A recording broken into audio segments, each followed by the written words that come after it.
Hello दोस्तों, आज हम देखने वाले हैं सोलो लेवलिंग का फर्स्ट एपिसोड, जहां से एक लेजेंडरी स्टोरी की शुरुआत होती है। एपिसोड की शुरुआत होती है एक आइलैंड से, जहां हर तरफ ब्लास्ट्स हो रहे होते हैं। पुलिस शिप्स ने एरिया को घेरा हुआ है।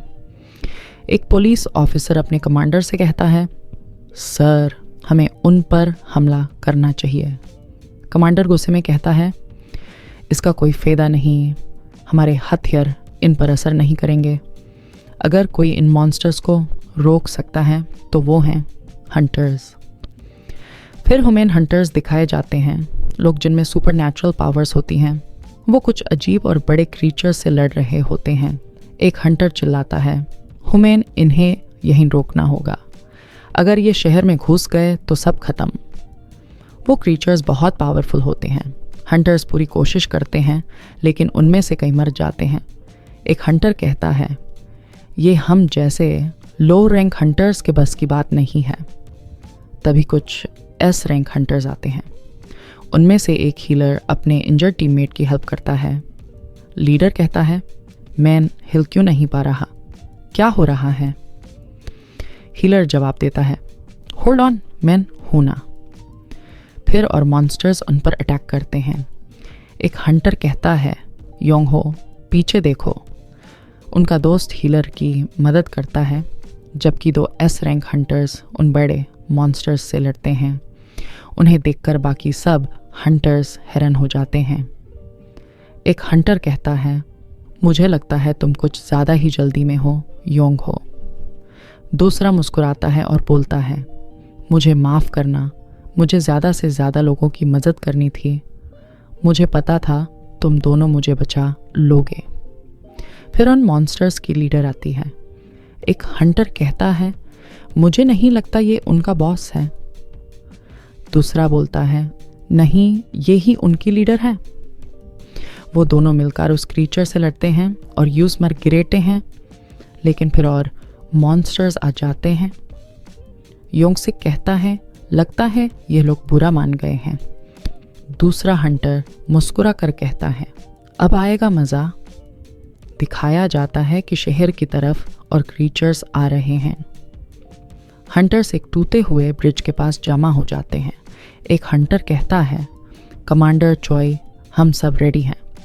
चॉय अपनी पावर्स का इस्तेमाल करता है और बोलता है, तोड़ दो सबको।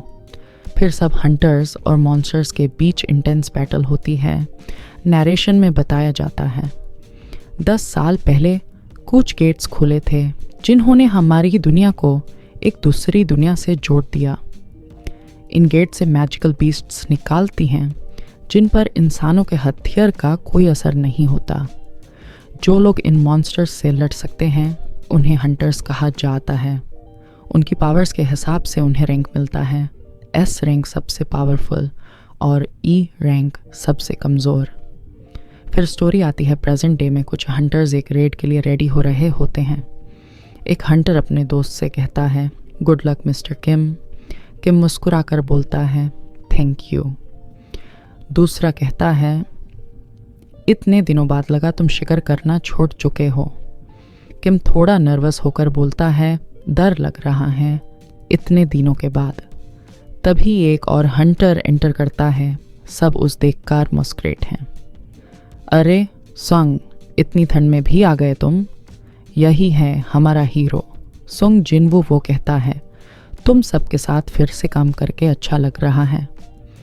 मिस्टर चॉय पूछते हैं, कुछ खा पी के आए हो ना? सोंग मुस्कुराकर कहता है, जी घर से खा के आया हूँ। फिर लोग चुपके से उसके बारे में बात करते हैं। ये तो सबसे कमज़ोर हंटर है, हर रेड में ज़ख्मी हो जाता है। कहते हैं एक ई रैंक गेट भी मुश्किल से संभालता है। कमांडर कहता है, आराम से बोलो, सुन लेगा। सुंग हमेशा की तरह मुस्कुराता है और कहता है, छोड़ो, मैं सुन रहा हूँ, पर वो गलत नहीं कह रहे। फिर वो हीलर गर्ल जूही से मिलता है। जूही पूछती है, तुम्हें फिर से चोट लगी? सुंग हल्के से मुस्कुराकर कहता है, हाँ, लगता है हम दोनों फिर से साथ काम कर रहे हैं। सुंग जिनवू और हीलर जूही अपने रेड टीम के साथ एक नए गेट में घुसने के लिए रेडी होते हैं। उनके लीडर मिस्टर सॉन्ग सबको एड्रेस करते हैं। सब लोग ध्यान से सुनो, ये गत्ते डी रैंक लेवल का है तो ज़्यादा डेंजरस नहीं होना चाहिए, लेकिन केयरलेस मत होना, समझे। सुंग हल्की सी मुस्कुराहट के साथ कहता है, डी रैंक हो या ई रैंक, मुझे तो हर बार चोट लग ही जाती है। सब हंस पड़ते हैं। जिनवू को सब वीकेस्ट हंटर कहते हैं, पर वो हमेशा सबसे पहले मदद करने आ जाता है। टीम गेट के अंदर घुसती है। अंदर अंधेरा है, हवा ठंडी और भारी लग रही है। एक हंटर बोलता है, ये जगह थोड़ी अलग लग रही है, कुछ ज़्यादा ही शांत है। दूसरा कहता है, रिलैक्स, शायद मॉन्स्टर्स अभी अंदर कहीं छुपे हों। फिर अचानक टॉर्चेस जले जाती हैं और सामने एक ह्यूज स्टोन टेम्पल दिखाई देता है। टेम्पल के अंदर कई स्टैचूज खड़े हैं, कुछ वॉरियर्स के, कुछ देवताओं के जैसे। उन सबके हाथ में तलवारें और हथियार हैं और बीच में एक बड़ा स्टोन डोर बैंड है। मिस्टर सॉन्ग कहता है, चलो पहले अंदर देखते हैं, शायद ये डंजन का बॉस चेम्बर हो। टीम धीरे धीरे अंदर बढ़ती है। जिनवू धीरे से कहता है, मुझे ये स्टैचूज बिल्कुल पसंद नहीं आ रहे, सब देख रहे हैं जैसे हमें। जूही उसकी बात सुनकर थोड़ा डर जाती है। जैसे ही वो बीच तक पहुंचते हैं, टेम्पल के डोर बैंड हो जाते हैं। दी हाथ दम, सब घबरा जाते हैं। डोर बैंड हो गया, अब हम बाहर कैसे निकलेंगे? तभी टेम्पल के अंदर लिखा हुआ एक स्टोन टैबलेट जलने लगता है और उस पे लिखा आता है, God's decree, follow the rules of the temple. Mister Song जोर से पढ़ता है, रूल 1, प्रेज द गॉड। इसका मतलब क्या है? सब कंफ्यूज हैं। एक हंटर स्टैचू के पास जाके देखता है, पर जैसे ही वो उस स्टैचू के पास जाता है, वो स्टैचू अपनी आंखें खोल देता है और एक सेकंड में बैम उसको तोड़ डालता है। रन! सब चीखने लगते हैं। स्टैचूज जिंदा हो जाते हैं और हर तरफ से अटैक करने लगते हैं। जूही हीलर होने के बावजूद चिल्लाती है, मैं इन सबको हील नहीं कर पाऊंगी। जिनवू कहता है, सबको बीच में इकट्ठा हो जाओ, हर स्टैचू से दूर रहो। फिर वो स्टोन टैबलेट पर लिखे नेक्स्ट रूल्स पढ़ता है। Rule 2, never move when the God's eyes are open.